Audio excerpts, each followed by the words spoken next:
C'est le drapeau japonais en berne et ce drapeau il flotte sur l'immeuble de la CCI de l'Essonne. La Chambre de commerce et d'industrie du département est étroitement liée au Japon depuis des années.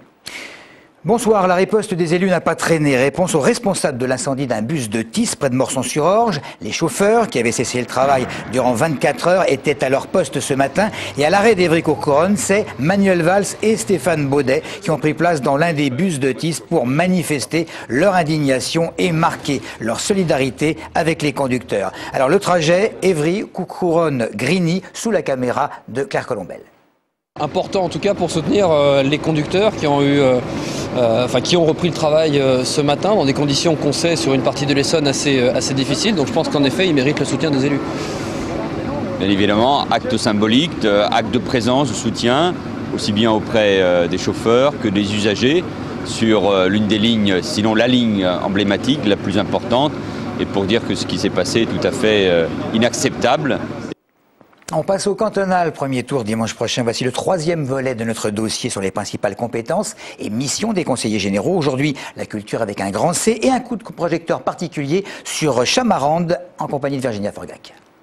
C'est un domaine de 98 hectares de verdure, de plans d'eau et d'arbres remarquables. Mais c'est bien plus qu'un parc départemental. C'est un centre d'art contemporain dans un jardin remarquable.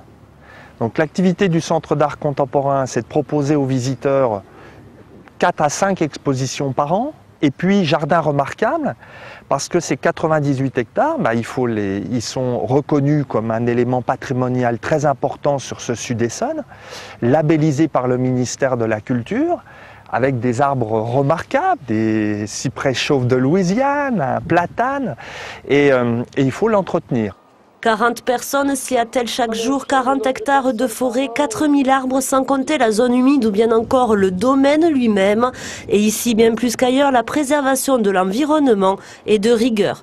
On a mis en place un plan de gestion différencié qui est en fait un entretien raisonné qui tient compte aussi bien des fréquences de tonte, de la mise en place de prairies de fauche, de la préservation de la faune et de la flore. On a une petite dizaine de chevreuils sur le site, donc on essaie aussi de préserver. Les archives départementales sont stockées dans ce parc et au fil des années, le Conseil général a acquis une collection de près de 300 œuvres d'artistes. Cette collection, évidemment, il fallait pouvoir la conserver correctement. Et donc, le Conseil général a mis en œuvre un programme pour la construction de réserves actives. Alors, pourquoi actives? C'est parce que ces réserves, elles vont être également visitables. Il y a une notion de pédagogie. On va pouvoir recevoir les visiteurs et les groupes scolaires pour leur expliquer comment se fait la conservation, comment se réalise la conservation et s'organise. Et puis, la conservation préventive. La construction de caisses, la notion de température, comment on conserve, comment on déplace, comment on transporte. 1 million d'euros, c'est le budget annuel du domaine de Chamarande. Le Conseil général dépense plus de 36 millions par an pour la culture, le sport et les loisirs. Il gère le domaine de Méréville, le parc archéologique des Thioles ou bien encore le musée de la photographie. Il subventionne et soutient des associations culturelles et leurs structures.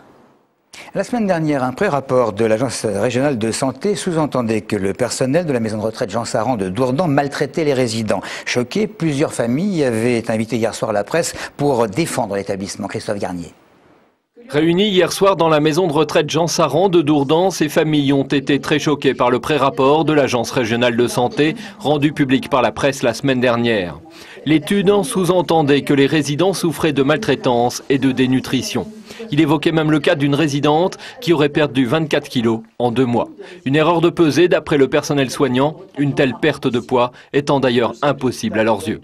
Ce genre d'affirmation qui tend à faire croire que les gens, les personnes âgées, les personnes fragiles, des personnes dépendantes, étaient maltraitées, étaient mal nourries, qu'on piquait même dans leur assiette, c'est abject tout ça. Alors vous dire que peut-être une aide-soignante a terminé, je sais pas quoi moi, les frites, le beefsteak, je sais pas, mais qu'elle garde pour manger, non, sincèrement pas.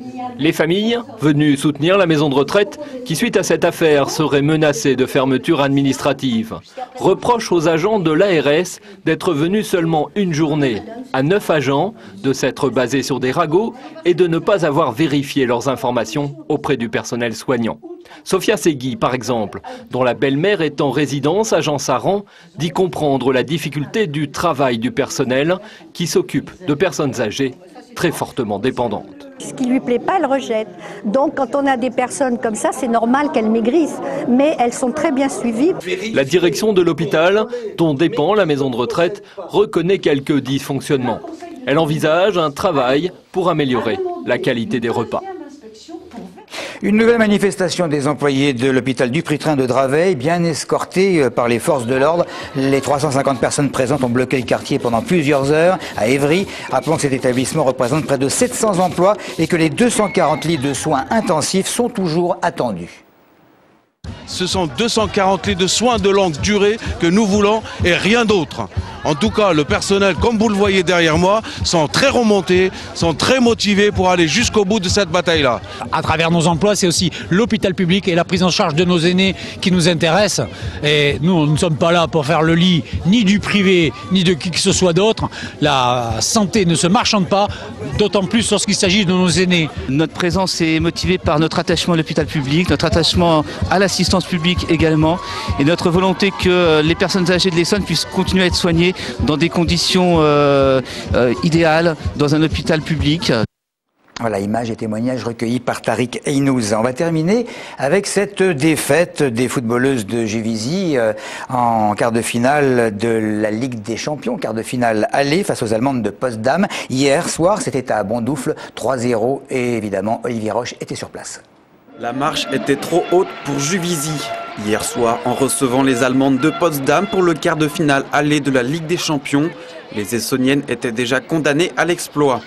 Et ça débute mal pour Juvisy, bien que Tonazzi se crée la première occasion du match à la 3e minute de jeu.